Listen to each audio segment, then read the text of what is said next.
I Hello everyone and happy Friday. Welcome to episode 3, where we're going to talk about money and education. We're moving right along and building momentum. So before we begin, please hit the subscribe button, like the video, and please keep sharing. We are growing and I don't want you to miss out. I want to do a shout out to Dad and Mama Wire. They're in Nevada and have been going through a tough time. So I'm thinking about you and sending you healing prayers. Also, a huge shout out to my adopted grandmama, Miss Geneva from the La Jolla Band of Luiseño Indians. She called me this week to check on me and really brought up some memories that inspired me to do this episode and share more of my own story. So I hope she doesn't mind me talking about this today. First, I want to update some stats I gave previously. I found out, according to the worlddata.com, that 87% of American Indian and Alaskan Native people is being reported as now living in urban areas rather than on reservation or tribal lands. I think earlier in an episode I had stated over 70%, and now it's being reported over 8 up to 87%. Also, when I give you statistics, I will provide links in the description of the episode, and I highly encourage you to go and check them out for yourselves and to do your own research and dive deeper if it's something that interests you. And some of these statistics today are coming from the worlddata.com, who is referencing the US Census Bureau American Community Survey of 2024. So those links will be in the description. Another statistic I wanted to give you was of the 574 federally recognized tribes, the Bureau of Indian Affairs tracks approximately 326 federally recognized reservations. So that's almost 150 tribes that do not have reservations. And I want you to let you know that that's also on the worlddata.com. So let's talk about money and education. These are what we in public health call social determinants of health. Things in our lives, our surroundings, our environment that influence our health, which makes sense, right? The more education you have relates to higher paying jobs, which in turns allows for being able to afford better health decisions, such as better health insurance, access to better doctors and specialists, and also healthier food and better exercise regimes. And I tell you that because I think a lot of times people don't realize how outside things influence our health. So you'll hear me talking a lot about social determinants of health. And I want to start with part of my story into earning my PhD in Indigenous health. First, you need to know that I did not graduate high school. That's right. I said it out loud on a podcast. I did not graduate high school. And I tell you that because earlier this week I was talking with a friend about public speaking and how a lot of us fear public speaking. And as a child, I grew up extremely shy. I remember stories being told to me, and I do remember experiencing this that I couldn't even give my order to the waiter or waitress. And I was very afraid of looking people in the eye, and it was very crippling for me. So in high school, my senior year, and to let you know, I did at times do well in high school. I was not a straight A student, but I did take honors classes. And my senior year, I found myself in an economics class where to pass the class, we had to give a final presentation. And because of my fear of public speaking, I didn't just not do the presentation. I chose to not show up to class. And I decided that day that I was going to drop out of high school. So I was 17 years old and I had to wait for my 18th birthday, which was on a Saturday in May. to take the GED. And I did that at Maricosta College in Oceanside on my 18th birthday. I went in at 8 o'clock in the morning, sat down, took the GED, and on Monday I flew back to Oklahoma. Once I got back to Oklahoma, I enrolled in a junior college called Rose State. I believe it's in Midwest City. When I did that, I did it because my friends were doing it. And they asked me to go with them, so I went. And once we got there, I spoke to a counselor, I filled out the enrollment form, picked my classes, yet I never went back. Not only did I not go back, I did not withdraw. And if any of you are in college, you know that if you don't withdraw from classes, you get an F. So my first experience with college was enrolling, picking classes, not going, and getting straight Fs, which killed my GPA.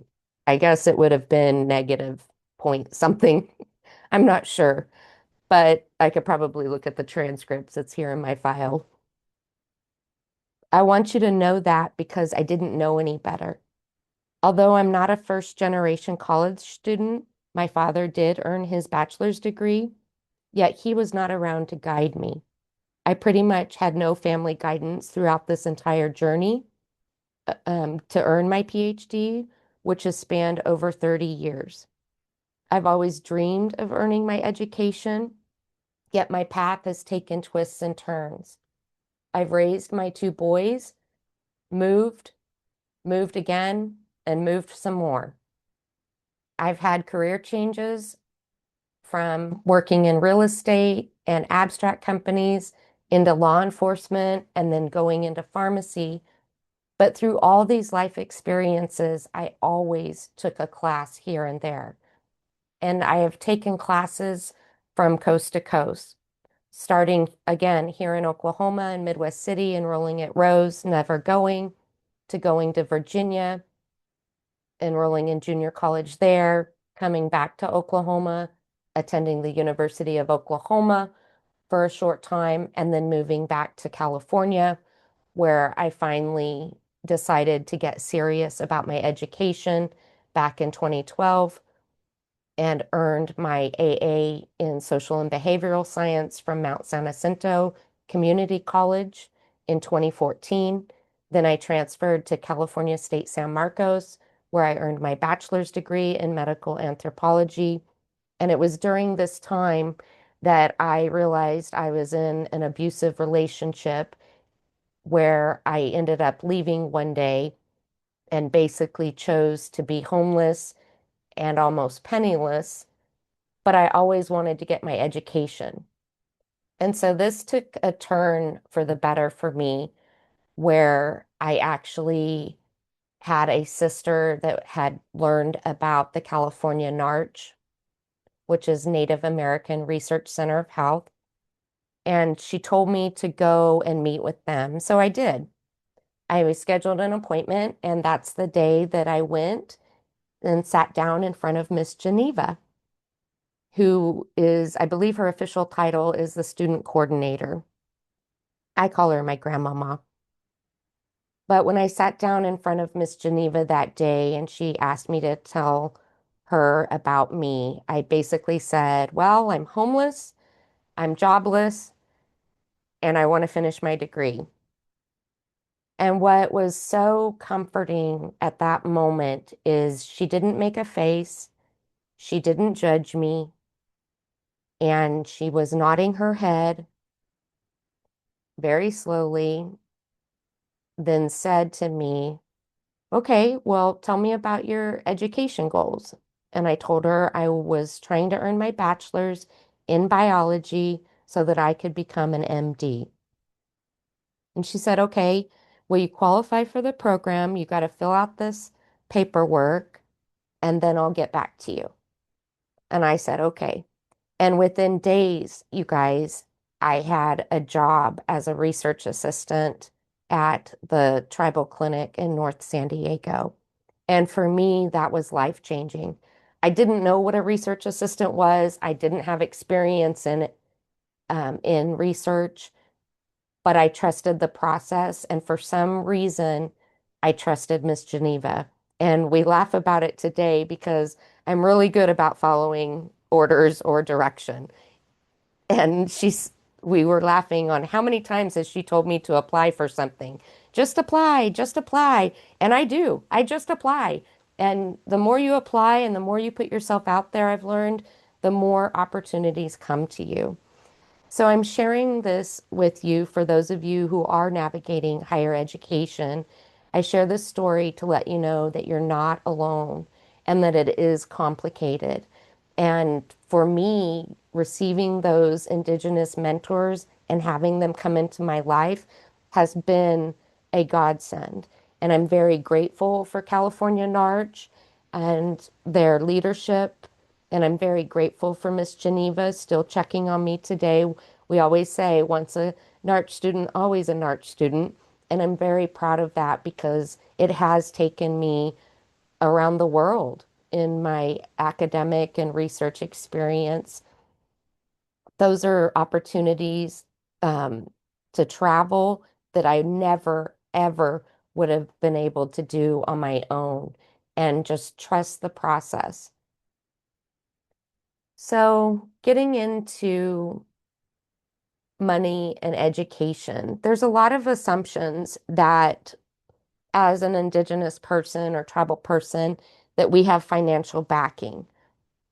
And I want everyone to be aware that, again, there's 574 federally recognized tribes, each, again, as their own government. So they have their own policies, laws, programs, economics, and those are things that the tribal leadership gets to make the decisions on how they use their money. I was sitting in a class at Cal State San Marcos in my bachelor's when a fellow student made a comment to me, well, your education's paid for. And I just told you I was basically homeless and penniless. Now, I am very, very privileged that my tribe does have a scholarship program. And I do owe, I believe, my degrees to my tribe. We're taught as Indigenous students that we need to earn our degrees and give back to our communities. And I do pride myself on that. And I am very grateful that my tribe does have scholarship programs. But when I was getting the scholarship originally, we got $500 a semester. Now that has since grown. I'm not sure what it's at today because there's limitations on how often you can apply and how much you can be funded. And I believe for your bachelor's, you can only be funded for 4 years total. And then that's it. I think I don't even remember if there is a graduate scholarship. I should have looked it up before I did the program, but I believe there is graduate. And then again, you're only funded for a certain amount. But like I said, it was $500 in the beginning. I think it's gone up to maybe $2,000 a semester. And if you know anything about college, it is not cheap. So those sometimes it might have paid for tuition, sometimes it might have just paid for textbooks. But I do want you to know that I am very honored to have that opportunity with my tribe. But a lot of tribes do not have scholarships for their tribal members. It's very different. And again, 574 different economic systems, different governments offering different programs. So when that student said that to me, I looked at her and I was like, my education isn't paid for. I was taking out student loans. Sometimes I would get Pell Grants because I didn't make that much money, you know. Sometimes I was jobless. And I said, "Why do you say that?" Then she shared with me her experience. She was married to an Indigenous man, and her children would have their education, college education, paid for completely by their tribe. And I said to her, wow, must be nice. But just because what you experience with scholarships and education and tribal support financially does not mean that everybody else experiences that that is indigenous also. So I want everyone to be aware of that, those assumptions, not only on from outside or non-indigenous people, but even among indigenous people. We all have different experiences and accesses to different programs and funding through our tribes, if any, because a lot of tribes don't have that. They don't have that economic um, system in their tribe to be able to pay for things for their tribal members. So I think also a lot of this comes from stereotypes that is built into culture, media, and misunderstanding of tribal wealth, as some people call it. Very different reality from just living in Oklahoma versus living in Southern California. There are huge casinos, but those are not the norm. And I want you to know that not all tribes have gaming. And according to the National Indian Gaming Commission report that just came out for 2025, tribal gaming is a $43.9 billion industry. Now, when I report that, that's from the report, but I don't know what that includes. I'm not saying that they generate $43.9 billion just off of gambling. There's other things associated with gambling. There's stores, there's food, there's all different kinds of things in casinos. And I would love to have an expert invited onto the show to be able to explain this better in the future. But this is just a brief overview for you guys. The report also states there's over 500 gaming operations on Indian land. Well, just right there, I know that a lot of tribe, or not a lot of tribes, but some tribes have more than one gaming operation. So if there's 574 tribes in the United States, that means that not all of them have even one gaming operation, right? And then there's nearly 250 tribal governments participating. So that's over 320 that don't have any participation in Indian gaming. So, how are they providing funds? And the other thing I want to talk about real quick is when people make those comments to you, I've learned to just look at them and ask them, what money do you get from your government? What money are you getting from the United States government? Do you guys receive a paycheck? Do you guys receive, money from the US government? And if the answer is no, then why would you assume that I receive money from my tribal government? Now, I do want to be very clear because I've told you that I am a member and citizen of the Peoria Tribe of Indians of Oklahoma. We actually do have a casino. We do have other economic enterprises. We have a hotel. We have a truck stop. Um, and we've been expanding. But that does not mean that I get a monthly check, which a lot of people think that we get from the casino. That's also known as per capita. And those are payments that tribes choose to give to their citizens. So in Southern California, I think is one of the biggest areas that I've heard about where you have these giant, giant resort casinos. And I think there's some also on the East Coast. I haven't ever been to one on the East Coast, but, every tribe is different. Some of them have, if they do participate in gaming, they might have smaller casinos, just a few hundred square feet. Some of them might be huge, like I said, resort type, like what you would see in Las Vegas or what I've experienced in Las Vegas. So just be aware that they're different. And then another thing I want to point out is when we talk about Indians and reservations, one of my professors who is a doctor in political science asked this question. If you're removed from your tribal land and your homeland and you're forced onto a reservation which is not the best land. You can't do things, you can't farm, it's not viable soil. Sometimes it may not even be flat to even have farms. But what could you do? And then she also said that if you did open a casino, why would you open a casino? And she made the point to say that per square foot, a slot machine makes more money than anything else. So if you're land restricted to a small area, how can you make the most money to support your people? And she kind of, made the analogy that a slot machine makes more money than anything else. Now, I'm not sure if that's true.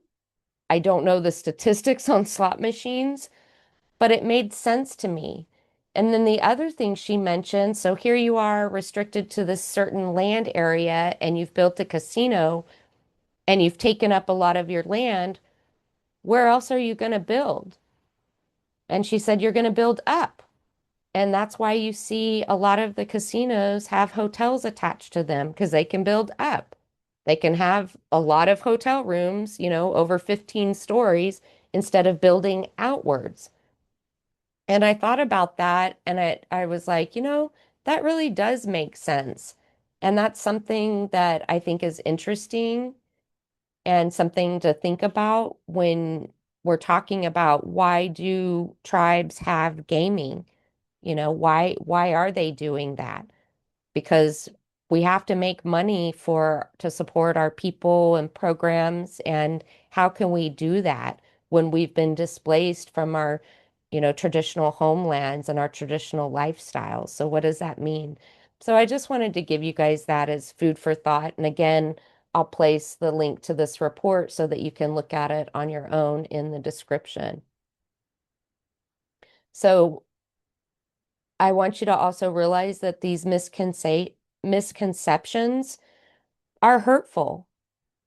People thinking that, oh, she just gets money from her tribe. She doesn't need, maybe they think that maybe I don't need help or support. It's affected relationships and expectations and my identity. It's also had an emotional impact on me, having to constantly explain or defend my reality. And it's something that is perpetuated in American society that, tribal people are receiving basically handouts from their tribal governments because we're all rich natives with huge casinos. And that is not the case at all. The things that you see in those stereotypes are based on only a few of those 574 federally recognized tribes' successes, which I'm very, very proud of their success. I'm not bashing it, and I don't want you to think that I'm judging it. I think that they should be very proud of their success, and I just don't want you guys to think that it's the norm and that that's how it works. And then I also don't want it to erase the real economic challenges that our Native communities face.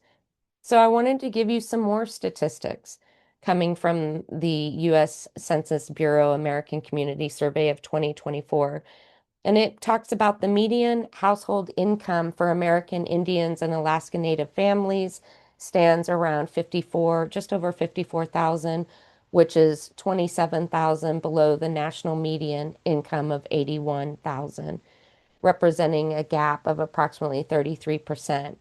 This substantial income disparity translates directly into reduced access to quality housing, healthcare, transportation, technology, and other resources that facilitate upward mobility and improved quality of life. The causes of this economic inequity are multifaceted and deeply rooted in historical disposition of tribal lands, forced confinement to reservations, often located in areas with limited economic opportunities for tribal peoples, chronic underfunding of federal trust obligations, like underfunding of Indian health services, discrimination in employment and lending, and structural barriers to economic development on tribal lands, including complex jurisdictional issues and limited infrastructure. So it's kind of ironic and funny, what people think versus what is actually happening. And I also want you to know that I am proud to be Indigenous. I am proud of my tribe. I am proud of that scholarship that I received. And I am proud of things are turning around for our people. I'm proud that we are taking control over our futures and our destinations and our economic growth through tribal sovereignty. And I also want you to know that this is the first time I've seen this in black and white, that current statistics show that 34.9% of Native Americans have attained at least a high school diploma or GED. And that is above the national average of 25.7% for high school completion. That used to be a lot different when I was younger. Our numbers were dismal on completing high school, as I was one of the statistics. As I mentioned, I didn't graduate. So the fact that we are now outpacing the national average on high school graduations, I think that we can keep going. And I think that we are going to start overcoming and bridging these gaps in education so that we can have higher earnings and we can serve our tribal nations with economic development and take our knowledge that we're learning and bring it back and help build our communities. So I do want to give finally the statistics on bachelor's degree where they're reporting 11.3% of AIAN hold 4 years degree compared to the general population at 22.1%. That's about 11% difference. And then at the graduate level, we have just 6.1% of Native Americans holding advanced degrees versus 14% of the national average. That's about 8.6% lower. So these disparities again reflect multi-interconnected factors, including geographic isolation, as many tribal communities are far from higher education institutions, which creates financial barriers that disproportionately affect Native Americans who want to go to college. It's not like a lot of them are right down the street for them. There's also cultural disconnect, meaning traditional ways of knowledge and systems are different than Western academic structures, and there's ongoing effects of historical trauma and systemic discrimination in higher education for Indigenous students. And I want you guys to know that they have responded by establishing tribal colleges and universities that do blend Western academic credentials with Indigenous knowledge traditions, creating pathways to higher education that honor Native culture, identity, while also preparing students for success in both tribal and mainstream economies. And to be honest, that's what I have experienced at the University of North Dakota School of Medicine PhD program in Indigenous Health. This is the first time that I have been taught by so many Indigenous professors to where I've been surrounded by Indigenous students at this level. The majority of my colleagues are Indigenous students, and it is such an empowering environment that I believe has helped me be successful in earning my PhD. Now, I haven't graduated, as I mentioned, I am future Dr. G or Dr. Greg, but I do want you to know that it is happening, hopefully, or not hopefully, it is happening. I will be graduating next year in 2027, but I want to defend my thesis before then, obviously, within the next 6 to 12 months. That's my goal, and I will definitely let you know when that happens. But I'm super proud of how far I've come. I hope that this podcast helped let you know that not all of us receive checks of any form from our government. And again, why should we? What checks do non-Indigenous people receive from the US government? Are they just getting checks in the mail? Because I'm not, and I don't think most of us are. And for those of the tribes that are able to just financially support with per cap payments, kudos to you. Congratulations for building that within your tribal nation. I support that too. But I want you guys to know that's the exception. That's not the norm. So, in closing, just know that my identity and your identity is not a paycheck. Have a great Friday, and I'll see you or talk to you later for more.